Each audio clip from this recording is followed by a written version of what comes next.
Bom dia, boa tarde, boa noite, turminha do oitavo ano. Vamos para mais uma correção de atividade, né? Dessa vez, o livro azul, produção de texto, que o tema da aula foi entrevista. Então, vamos descer aqui, né? Coloquei para vocês a imagem, né, do livro. Vamos lá para a leitura. Falei um pouquinho sobre o tema aqui, né? Tá. Tem aqui uma entrevista, né? Olha a estrutura dela. Eu tenho aqui um textinho, né? De apresentação de quem eu estou entrevistando, que é a Ruth Rocha, a autora, né? E aí vem uma mini biografia dela, né? Aí vem pergunta e resposta, né? Vamos passar. Vocês já leram. Vamos lá para interpretação. A entrevista foi realizada com o autor dos livros infantis, Ruth Rocha. Pesquisa na biblioteca sua escola, mais informações sobre ela. Não tem como, né? Porque a gente não está na escola. 2. A autora produziu diversas obras voltadas para o público infantil. Nos livros citados na entrevista, quais você conhece? Aí é pessoal, né? De acordo com a entrevista, qual a importância de Ruth Rocha para o cenário da literatura infantil? Olha, ela é muito importante porque ela escreve histórias infantis há mais de 50 anos, né? E seus livros ajudam a estimular as crianças a ler, porque tem temas muito interessantes para as crianças. Segundo Ruth Rocha, o acontecimento de sua vida foi determinante para que ela começasse a escrever. Uma amiga, que é escritora, trabalhava em uma revista infantil, né? Aí, trancou a Ruth dentro de casa, né, da casa dessa amiga, e disse que ela só saía depois que ela escrevesse um texto, né? Porque essa amiga acreditou e que ela seria uma boa autora. A gente gostou dos textos dela. Eu já segui o que Ruth Rocha diz sobre os erros dos escritores de literatura infantil. Um deles é achar que a criança é muito pequena e não sabe nada. Outro achar que ela é grande e sabe tudo. O que ela quis dizer com isso? E olha só, a criança ela tem que saber o que é de acordo com a idade dela. Não podemos omitir, não podemos mentir para a criança, mas também não podemos falar toda a verdade, porque ela não tem maturidade para entender alguns assuntos. Então, ela diz que os autores não veem as crianças realmente como elas são. A criança é inocente, é muito coitadinha, mas não é criança, é um mini adulto, né? Elas estão ali quietinhas assim, mas tá de olho em tudo. Elas não precisam estar entendendo, mas elas estão ouvindo e sabem tudo que a gente está falando, tudo que está acontecendo ao seu redor. Então, a verdade que ela quer dizer com isso é isso aí, que os autores estão meio que mascarando a sabedoria das crianças, vamos falar assim, né? E elas são sábias, de acordo com a idade dela. A escritora, qual a melhor forma de incentivar a criança a ler? Olha só, a criança ela é estimulada pela família.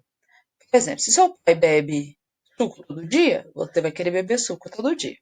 Se seu pai senta à mesa, naquele momento do jantar, vai ter aquele hábito de jantar. Se seu pai senta na frente da televisão, você vai querer sentar na frente da televisão. O que isso quer dizer? A leitura, ela também é assim. Seu pai, a mãe tem habilidade, facilidade com a leitura, a criança também vai adquirir esse hábito. Então, ela tem que ser estimulada desde pequenininha a ler, senão parece um adulto que não gosta de leitura. Vamos aqui. Quais informações a linha fina do texto traz para o leitor? Ela destaca a idade da autora, de carreira, traz o depoimento dela, né? Isso serve para chamar a atenção do leitor. As entrevistas costumam apresentar uma boa introdução, né? Quais parágrafos correspondem à introdução? Lembrando que a introdução, nesse caso, ela não foi só o primeiro parágrafo. Ela foi o segundo, o terceiro e o quarto, porque o primeiro foi linha fina, porque não foi tão fina, né? Eram várias linhas, então a gente considera ela um parágrafo. Que objetivo essa introdução foi produzida? Falei disso também. Para contextualizar nós leitores sobre quem é o entrevistado. Para mostrar para a gente quem é essa pessoa. Observe as alternativas a seguir e indique as informações que estão presentes na introdução da entrevista. A apresentação do entrevistado, vida pessoal dela, não, né? Porque a pessoa é tipo, o que você gosta, quantos filhos, casou, quantos anos, né? Não tem esses dados.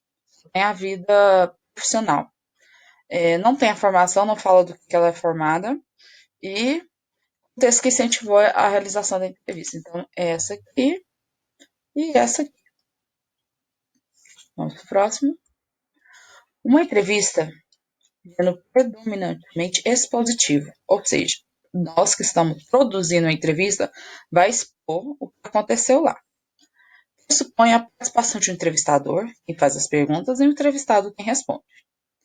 Com base nisso, preenche o quadro a seguir. O entrevistador é uma jornalista chamada Natália Eiras, que representa o portal IG, tá? Que é um site. E o entrevistado, a escritora, a autora Ruth Rocha. Como são introduzidas as perguntas e respostas? Como que eu sei que é pergunta? Como eu sei que é resposta? Olha só, as perguntas começam com as iniciais do portal IG, ó, começa com IG e 2 pontos, onde ela vai ser publicada, ou já foi publicada, né? E as respostas com o nome da entrevistada. Então eu tenho o nome da pessoa, 2 pontos, o nome do portal, 2 pontos. Onde a entrevista foi vinculada é um site. Uma entrevista pode ser transmitida ao vivo ou ser gravada, no rádio, na televisão, na internet. Além disso, pode ser transcrita para publicar em vídeos impressos ou digitais. O que isso quer dizer? Quando eu estou fazendo a entrevista com a pessoa, eu posso pôr no papel, aí eu tenho que escrever, transcrever, né? Transcrita significa isso. Antes da entrevista, o entrevistador precisa pesquisar sobre o entrevistado. Com que objetivo isso deve ser feito? Olha só, como é que eu vou fazer perguntas para a pessoa se eu não sei nem quem é a pessoa? Então, o interessante é conhecer melhor o entrevistado, para saber quem é, para eu saber fazer as perguntas, para elaborar as perguntas de acordo com o que o entrevistado vai saber responder, né? Dependendo do tema, né? 23 confirma a entrevistadora conhece o entrevistado. Olha, lá tem sim. Quando ela fala assim, você completa 50 anos de carreira, inclusive fizeram parte da infância de muitas pessoas, então mostra que quem está entrevistando conhece o trabalho do entrevistador, da entrevistada.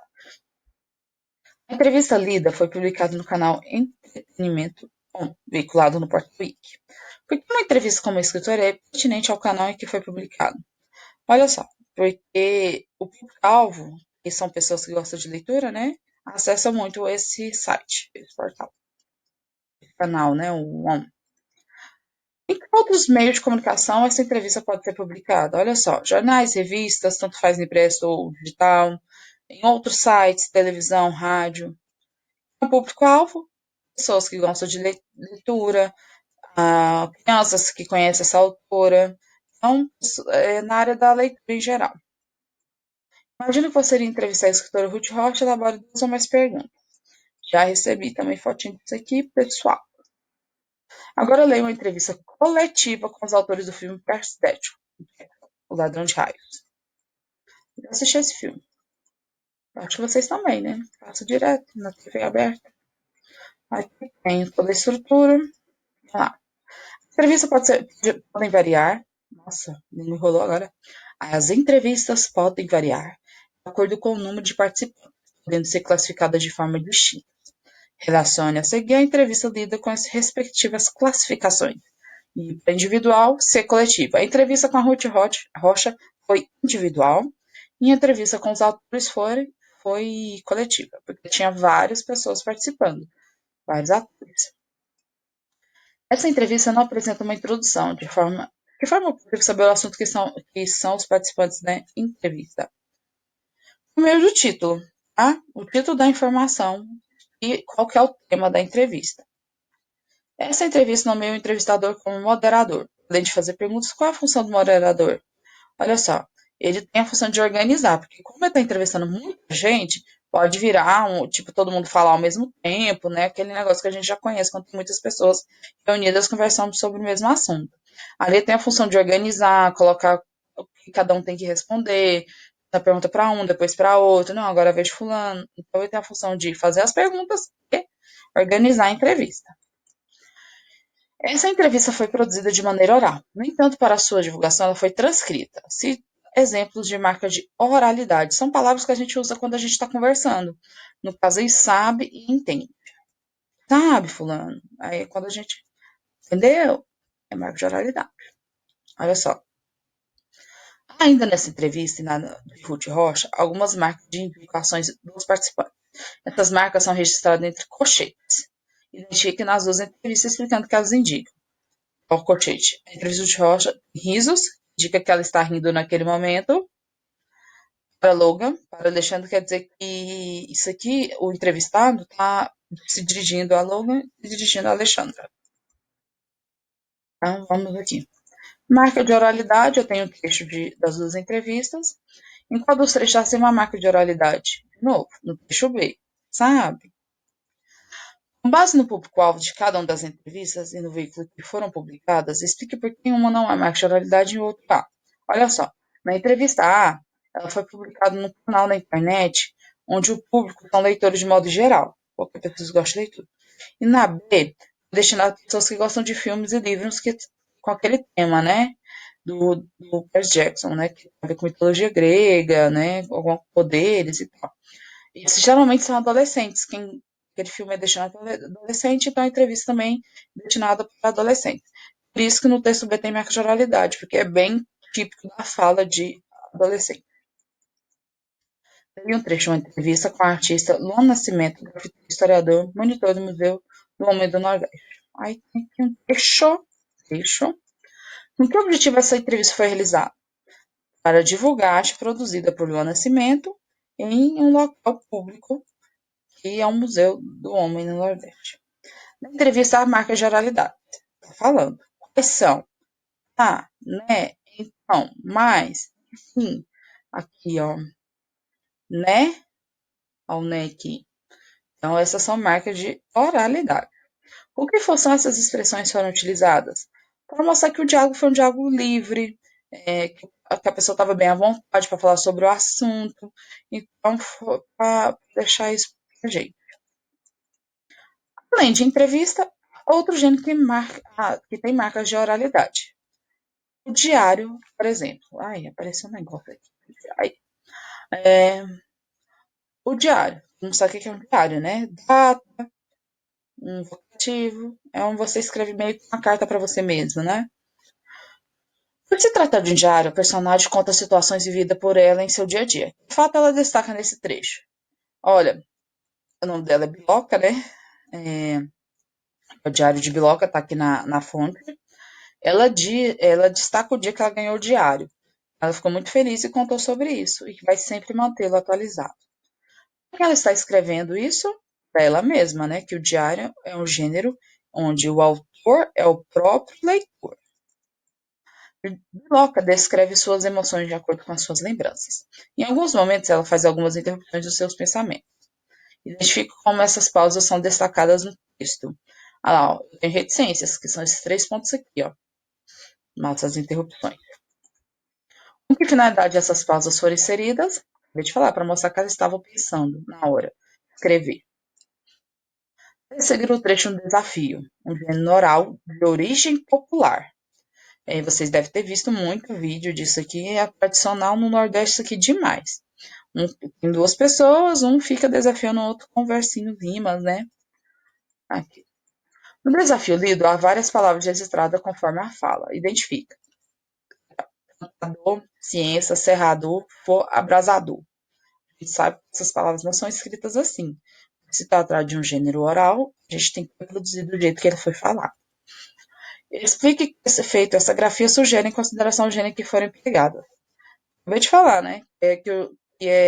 Como é uma coisa feita na hora, a pessoa inventa na hora as rimas, né, as falas, então por isso que é oral. Aí ela tem que. É muito forte essa presença de falar essas palavras desse jeito, porque elas até ajudam na hora da rima. Tá? Bom, só para destacar aqui, ó, que esse gênero, desafio, ele é muito semelhante com o rap. Porque o que difere um do outro é a batida, né? Eles usam esses instrumentos e no rap é aquele som, aquela batida diferente. Então, a correção termina por aqui. Um beijo a vocês e até a próxima aula.